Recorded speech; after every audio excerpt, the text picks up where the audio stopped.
You know why you are here. You read the title of this video. Let's just get straight on with it, shall we? There is no formal psychological diagnosis for simping or being a simp. We can only go off of the general behavioral trends that a simp might engage in. So let me just list them off in no particular order. So a parasocial relationship is one of the primary mechanisms that defines simping behavior. So this is a one-sided relationship where one person perceives the person as a friend or perceives some sort of relationship and the other person doesn't. You typically see this behavior in the context of Twitch streaming. So parasocial relationship research shows that live stream platforms create a one and a one half-sided relationship. There's chat back, but the bond is still mostly one way. Stronger parasocial ties predict greater gifting tipping to streamers.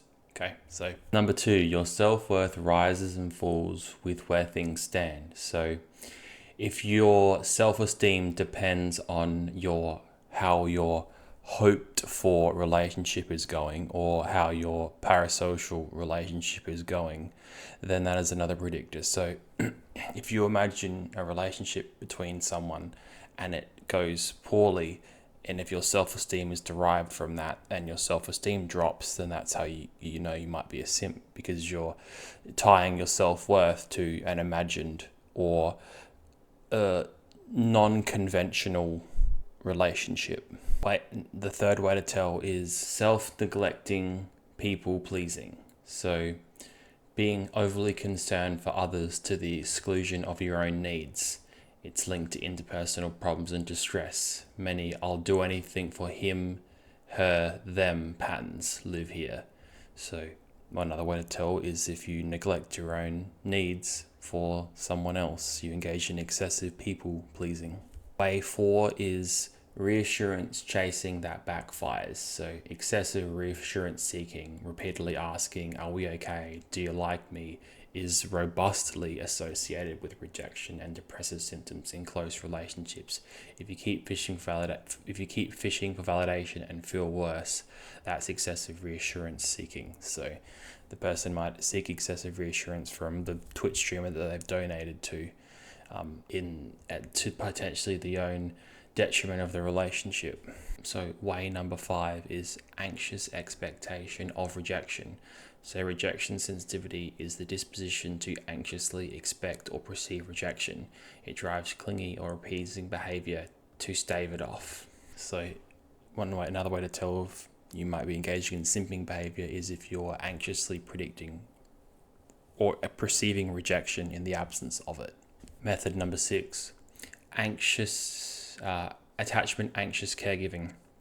Attachment research finds anxiously attached adults overactivate the caregiving system, overgiving, overmonitoring, and difficulty setting limits, which can look like simping when reciprocity is low. So reciprocity means when you don't get back what you give. So way number 7, equity theory, chronic underbenefit. You give more than you get predicts dissatisfaction and strain. If your ledger is lopsided for weeks, months, that's a signal. So when you're giving a lot and for many weeks or months but not getting anything in return. And the last method to tell is the literal use of the slang itself. So modern usage of simp in its excessive format when it's unreciprocated attention affection to gain favor, often online. Although it's not a clinical term, it overlaps with the constructs above. So literally excessive attention seeking online without it being, or affection seeking online without it being reciprocated, really is another way of telling. So as I was saying before, there's no formal diagnostic screening for simping behavior. But when you spend a disproportionate amount of time, money, or attention on a person who gives little back, then that's quite a substantial predictor or way of identifying if a person is engaging in simping behavior. So although I started this video out funny in the sense that I found the word simping a little humorous, as I've gone through some of the psychology research-backed signs of simping behavior, you can actually see how it might seem a little bit sad or upsetting. So if you engage in this sort of behavior, the ways to really fix it are to elevate your self-esteem. Start to feel good about yourself. Build confidence. Start seeing things in the sense of like you actually deserve. You deserve the conventional relationship structure. You don't need to engage in this one-sided parasocial bonding.